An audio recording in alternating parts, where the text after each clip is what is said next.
Salam Indonesia. Anda menyaksikan berita terkini bersama saya Arna Suputra. Pemirsa, penerimaan peserta didik baru atau PPDB SMP Kota Denpasar 2021 untuk jalur prestasi sudah ditutup. Dari 936 formasi untuk jalur ini, ternyata 288 tak terisi. Kuota yang tersedia akan dialihkan ke jalur zonasi.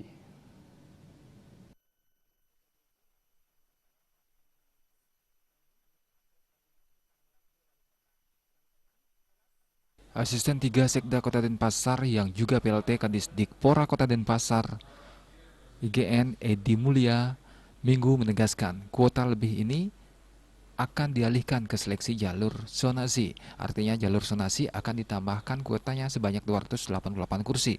Hal ini dilakukan karena Wali Kota Denpasar, Jaya Negara dan Wakil Wali Kota Kadek Agus Wibowo berkomitmen PPDB ini milik rakyat.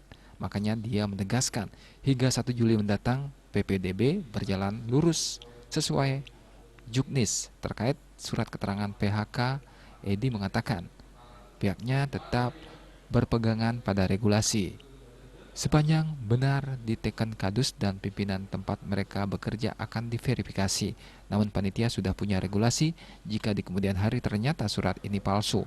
Itu menjadi tanggung jawab pihak yang mengeluarkan surat. Siswa yang bersangkutan dikeluarkan dari sekolah pada tahun ini. Dia sepakat membangun PPDB yang transparan sesuai Juknis. Dia mengatakan banyak masyarakat bertanya kenapa anaknya tidak lolos PPDB. Bahkan mereka dari kalangan yang berstatus sosial dan kemampuan ekonomi tinggi. Kepada kepala sekolah swasta yang meminta agar ini disikapi dengan baik dengan cara menjadi sekolah yang dicintai masyarakat. Caranya tata kelola dengan baik lewat fasilitas dan guru berkualitas. Swece Bali Pos melaporkan.